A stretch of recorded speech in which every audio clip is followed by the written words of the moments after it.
Welcome to rSlash Entitled Parents, where a stupid father almost kills his infant daughter by leaving her in a car.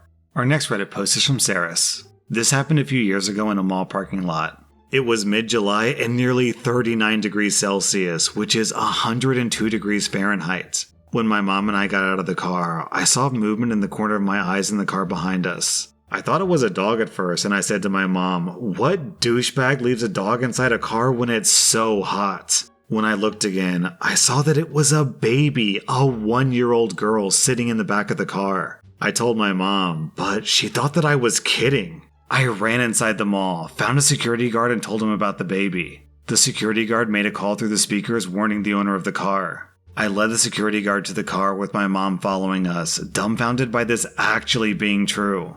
There we waited, waving at the little girl who seemed to be conscious through the windows.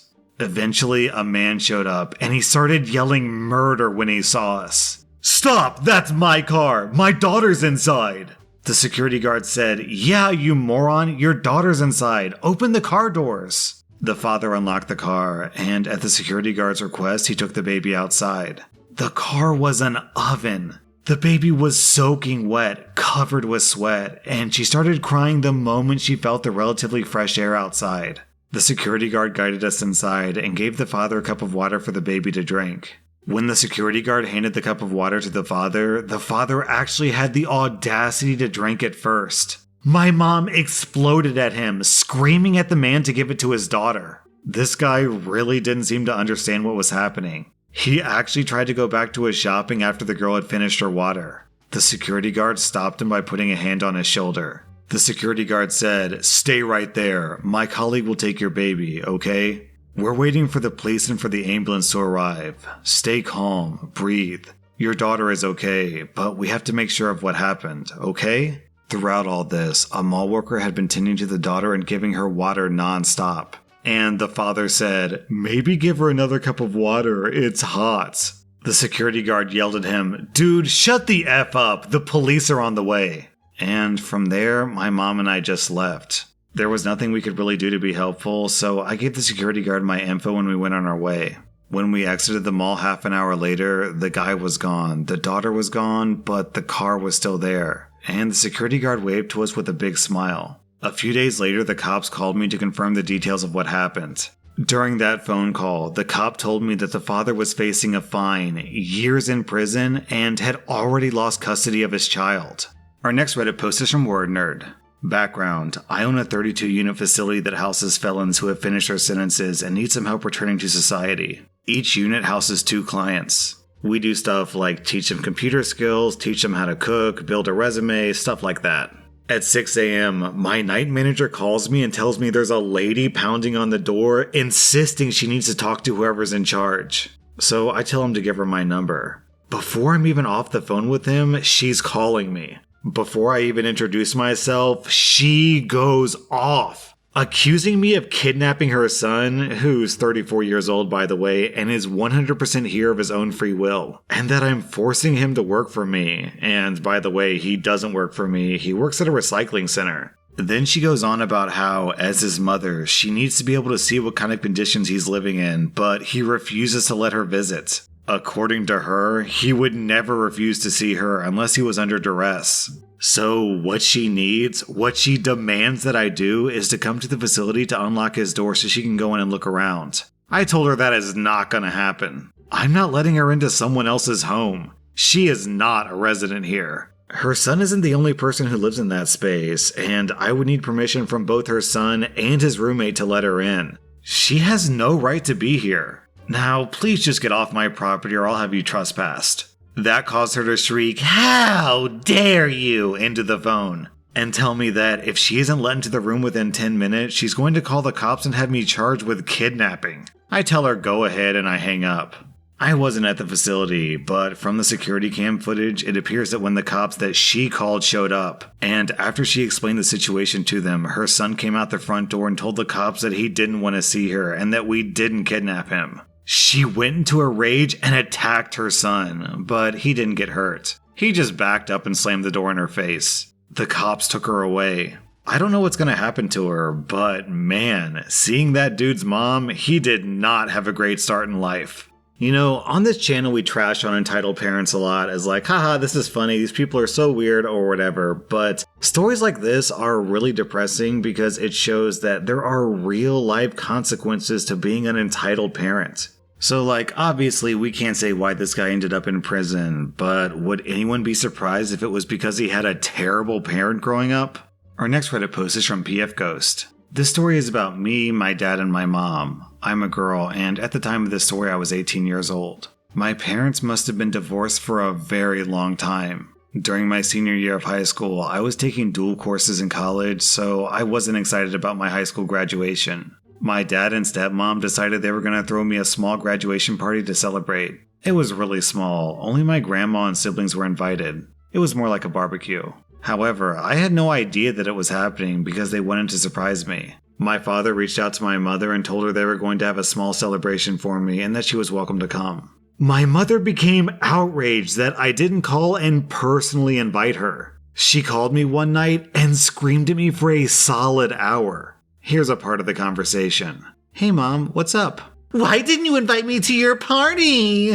What party? Your graduation party. Don't act like you don't know. I'm not having a graduation party. I don't know what you're talking about. Don't you lie to me. I know that you're having a party, and I want to know why you hate me so much. This is your graduation. I should be there. Mom, seriously, all I know about is the ceremony, and as far as I know, you already have an invitation to that. Fine, I won't come. But I want you to know that I care about you, and it hurts to know that you don't care about me. I was upset, and I went to go talk to my dad about it. He said that he was sorry, but my stepmom and him were planning a surprise party. He invited my mom to be nice, but didn't think that she would react like that. So it wasn't a surprise party anymore, but I was happy for the thought.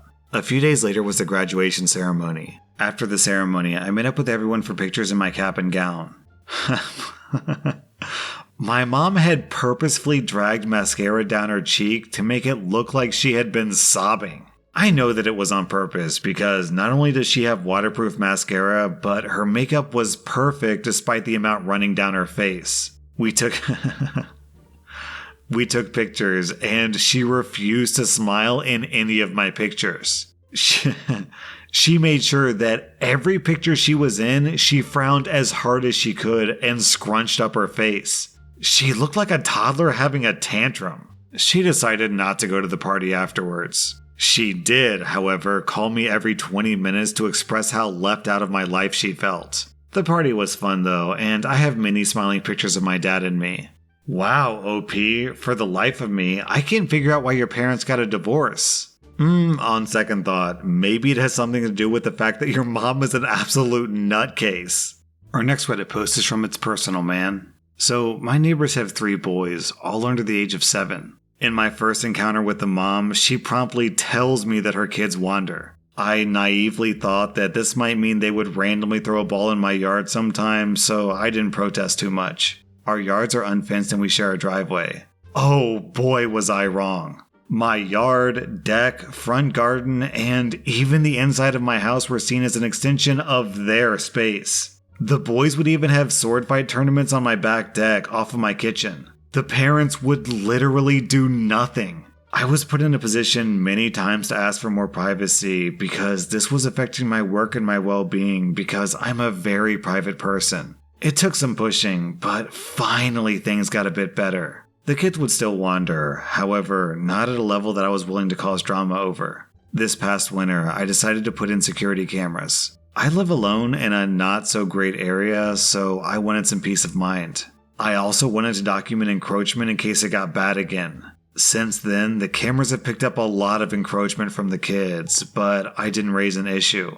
Because my relationship with their parents was peaceful and I wanted to keep it that way. Fast forward to yesterday, and my camera picks up the middle kid peering into my window with a pair of binoculars. I sent the clip to the parents, explaining that one of my cameras picked it up and that I'm not comfortable with this behavior. It's inappropriate and an invasion of my privacy. They sent a note back saying that he was only trying to see if I was home so he could say hello. Then they insisted on knowing more about my security cameras, what they can see, and if they pick up the kids playing in their yard. I explained that they don't, because they only pick up motion in my yard. But if the kids are in my yard, which they are a lot, then they're recorded. So the parents start insisting that I take the cameras down. The lesson is that entitled parents raise entitled children. I'm frightened to see what kind of adults these kids will turn into. Who knows if I'll be here long enough to find out.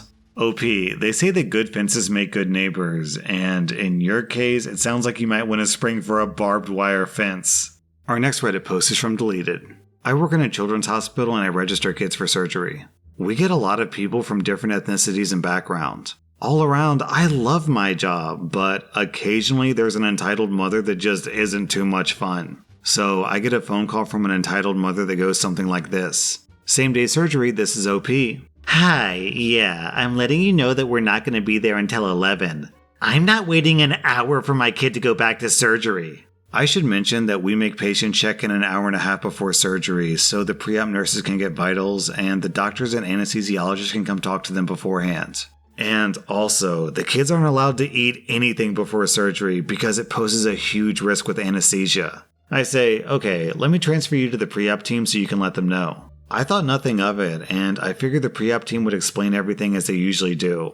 But I was wrong. Apparently, the entitled mother yelled at the pre-op team over the phone when they told her about the reason why the kid has to check in an hour and a half early. Anyways, fast forward to when the kid's surgery is scheduled to happen. They walk in, and the entitled mother has her chin held up high, as most entitled mothers do. My coworker checks them in, and tells them to sit by the pre-op door so they can hear when they get called in. Instead, the entitled mother takes her kid to the waiting room, where there's snacks and drinks for the parents while they wait for their kids in surgery. And she proceeds to give her kid water and ice, which is a big no-no. They get called back, and when the nurses discover that the kid's been drinking water, they cancel the surgery and reschedule due to him eating. The entitled mother went ape on them, yelling at them, saying, I am not going to leave until the surgeon himself comes in here and tells me that it's canceled. So she and her kid were just sitting in the pre-op room for hours waiting for the surgeon who has other procedures he needs to do. They got canceled and rescheduled for a couple of weeks out.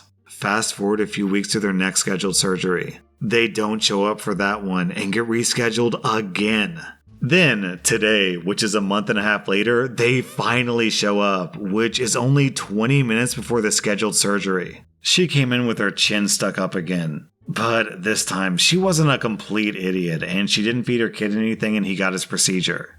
Down in the comments, we have this story from Orion. This little girl had to be put under for a dental procedure, and you're not allowed to eat beforehand. The dad was told that his daughter wasn't allowed to eat anything before the surgery. The day of the operation came, and as soon as they administered anesthesia, she threw up eggs and the operation was canceled. Later, the dentist confronted the dad and said she shouldn't have eaten anything. Then the dad said, she was so hungry, so I made her eggs. Her throwing up must have been your fault. So, for clarity, the reason why you're not allowed to eat before surgery is because anesthesia turns off your body's reflexes. Also, anesthesia could cause your body to vomit, so if you vomit up into your esophagus, you won't reflexively throw it up. It'll just sit there in your throat until you asphyxiate. Imagine drowning in your own vomit because your parent is too stupid to listen to a doctor. Our next Reddit post is from Azurko.